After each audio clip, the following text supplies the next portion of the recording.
اس وقت زلیخا کے دل میں بھی گناہ کا خیال پیدا ہوا اور حضرت یوسف علیہ السلام کے دل میں بھی گناہ کا خیال آ گیا۔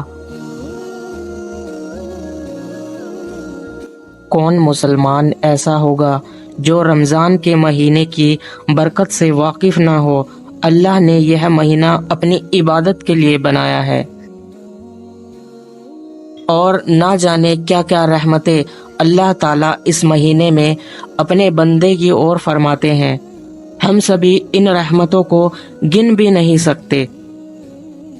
اس مہینے میں بہت سے اعمال ایسے ہیں جنہیں ہر مسلمان جانتا ہے اور اس پر عمل بھی کرتا ہے کہ اس ماہ میں روزے فرض ہیں، اور تراویح کے بارے میں معلوم ہوتا ہے کہ یہ سنت ہے اور مسلمانوں کو اس میں شرکت کی شہادت حاصل ہوتی ہے۔ لیکن ہم آپ کو کچھ بتانا چاہتے ہیں۔ عام طور پر یہ سمجھا جاتا ہے رمضان المبارک کی خاصیت صرف یہ ہے کہ اس میں روزے رکھے جاتے ہیں اور رات کے وقت تراویح نماز پڑھی جاتی ہے، اور بس اس کے علاوہ اور کوئی خاص نہیں۔ اس میں تو کوئی شک نہیں کہ یہ دونوں عبادت اس مہینے کی بہت بڑی عبادتوں میں سے ہے، لیکن یہاں بات ختم نہیں ہوتی، بلکہ رمضان المبارک ہم سے اس سے زیادہ کا مطالبہ کرتا ہے۔ اور قرآن پاک میں اللہ نے ارشاد فرمایا ہے کہ میں نے جنات اور انسان کو صرف ایک کام کے لیے پیدا کیا، اور وہ یہ ہے کہ میری عبادت کرے۔ یہاں بہت سے لوگوں کو، خاص کر نئی روشنی کے لوگوں کو، یہ شبہ ہوگا کہ اگر انسان کا مقصد صرف عبادت تھا، اس کام کے لیے انسان کو پیدا کرنے کی کیا ضرورت تھی؟ یہ کام تو فرشتے پہلے سے ہی اچھی طرح انجام دے رہے تھے، اللہ کی عبادت میں لگے ہوئے تھے۔ یہی وجہ ہے کہ جب اللہ تعالیٰ نے حضرت آدم کو تخلیق فرمانے کا ارادہ کیا اور فرشتوں کو بتایا کہ میں اس طرح کا ایک انسان پیدا کرنے والا ہوں، تو فرشتوں نے یہ کہا کہ آپ ایک ایسے انسان کو پیدا کر رہے ہیں جو زمین میں فساد پیدا کرے گا، فساد مچائے گا، اور عبادت، تسبیح، تقدیس ہم انجام دے رہے ہیں۔ اسی طرح آج بھی اعتراض کرنے والے یہ اعتراض کر رہے ہیں، اگر انسان کو پیدا کرنا مقصد صرف عبادت ہوتا تو اس کے لیے انسان کو پیدا کرنے کی ضرورت ہی نہیں تھی، یہ کام تو فرشتے پہلے سے ہی انجام دے رہے ہیں۔ بے شک اللہ تعالیٰ کے فرشتے اللہ رب العزت کی عبادت کر رہے تھے، لیکن ان کی عبادت بالکل الگ طریقے کی تھی، اور انسان کے سپرد جو عبادت کی گئی بالکل الگ طرح کی تھی، اس لیے کہ فرشتے جو عبادت کر رہے تھے ان کے مزاج میں اس کے خلاف کرنے کا انکار ہی نہیں تھا، ان کے اندر عبادت چھوڑنے کی صلاحیت ہی نہیں۔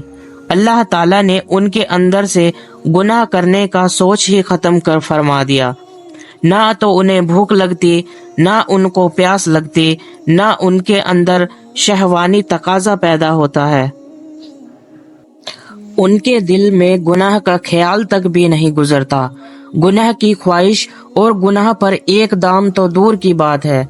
اس لیے اللہ تعالیٰ نے ان کی عبادت پر کوئی جواب ہی نہیں رکھا، کیونکہ اگر فرشتے گناہ نہیں کر رہے ہیں تو ان میں ان کا کوئی کمال نہیں،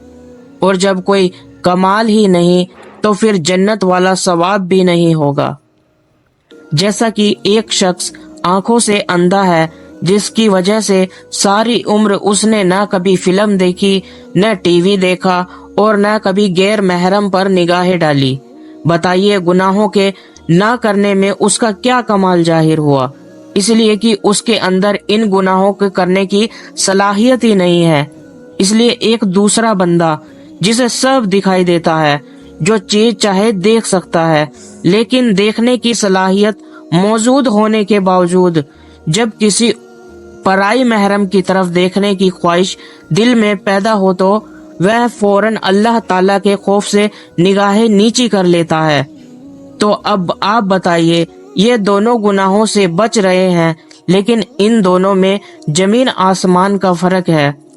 پہلا انسان بھی گناہ سے بچ رہا ہے اور دوسرا انسان بھی گناہ سے بچ رہا ہے، لیکن پہلے شخص کا گناہ سے بچنا کوئی کمال نہیں ہے اور دوسرے شخص کا گناہ سے بچنا کمال ہے۔ اس لیے اگر فرشتے صبح سے شام تک کھانا کھائیں تو یہ کوئی کمال نہیں، اس لیے کہ انہیں بھوک ہی نہیں لگتی اور انہیں کھانے کی خواہش بھی نہیں ہے، اسی لیے ان کے نہ کھانے پر کوئی ثواب بھی نہیں۔ لیکن انسان ان تمام خواہشوں کو لے کر پیدا ہوا ہے، اس لیے کوئی انسان کتنے سے بڑے کامیابی پر پہنچ جائے، یعنی کہ نبوت پر بھی پہنچ جائے، تب بھی وہ کھانے پینے سے رہ نہیں سکتا۔ قرآن پاک میں ارشاد ہوا، یہ رسول کیسے ہیں جو کھانا بھی کھاتے ہیں اور بازاروں میں چلتے پھرتے بھی ہیں؟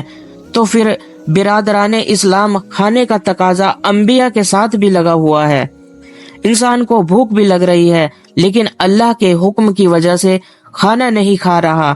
یہ کمال کی بات ہے۔ اس لیے اللہ تعالیٰ نے فرشتوں سے فرمایا کہ میں ایک ایسی مخلوق پیدا کر رہا ہوں جس کو بھوک بھی لگے گی، پانی پینے کی خواہش بھی ہوگی اور اس کے اندر جسمانی ضرورتیں بھی پیدا ہوں گی اور گناہ کرنے کے گن ان کے اندر پیدا ہوں گے، لیکن جب گناہ کا داعیہ پیدا ہوگا اس وقت وہ مجھے یاد کر لے گا اور مجھے یاد کر کے اپنی روح کو اس گناہ سے بچا لے گا۔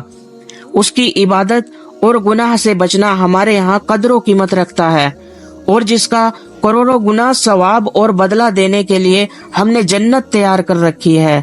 اس لیے اس کے دل میں داعیہ اور تقاضا ہو رہا ہے اور خواہشات پیدا ہو رہی ہے اور گناہ کرنے کے لیے سامنے آ رہے ہیں، لیکن یہ انسان ہمارے خوف اور ہماری عظمت کے تصور سے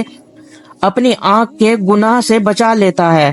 اپنے کام کو گناہ سے بچا لیتا ہے، اپنی زبان کو گناہ سے بچا لیتا ہے اور گناہ کی طرف اٹھتے ہوئے قدموں کو روک لیتا ہے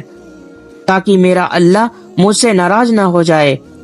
یہ عبادت فرشتوں کے بس میں نہیں تھی، اس عبادت کے لیے انسان کو پیدا کیا۔ حضرت یوسف علیہ السلام کو جو لالچ زلیخا کے مقابلے میں پیش آیا، کون مسلمان ایسا ہوگا جو ان کو نہیں جانتا؟ قرآن کریم کہتا ہے کہ زلیخا یوسف علیہ السلام کو گناہ کی دعوت دی تھی۔ اس وقت زلیخا کے دل میں بھی گناہ کا خیال پیدا ہوا اور حضرت یوسف علیہ السلام کے دل میں بھی گناہ کا خیال آیا۔ حالانکہ قرآن کریم یہ بتلانا چاہتا ہے کہ برے خیالات آ جانے کے باوجود اللہ تعالیٰ کے خوف سے، ان کی عظمت سے اس گناہ کے خیال پر عمل کیا اور اللہ تعالیٰ کے حکم کے آگے سر تسلیم ہم کر دیا۔ لیکن اگر گناہ کا خیال بھی دل میں نہ آتا اور گناہ کرنے کا گن ہی نہ ہوتا اور گناہ کرنے کی خواہش ہی نہ پیدا ہوتی، پھر 1000 مرتبہ زلیخا گناہ کی دعوت دے، پھر تو کمال کی بات ہی نہیں تھی۔ کمال تو یہ تھا کہ گناہ کی دعوت دی جا رہی تھی، ماحول بھی موجود تھا، حالانکہ مددگار ہے اور دل میں خیال بھی آ رہا، لیکن ان سب چیزوں کے باوجود اللہ کے حکم کے آگے سر تسلیم ہم کر کے فرمایا، اللہ توبہ، میں اللہ کی پناہ چاہتا ہوں۔ یہ عبادت ہے جس کے لیے اللہ تعالیٰ نے انسان کو پیدا فرمایا۔ جب انسان کا مقصد عبادت ہے تو اس کا مطلب یہ تھا کہ جب انسان دنیا میں آئے تو صبح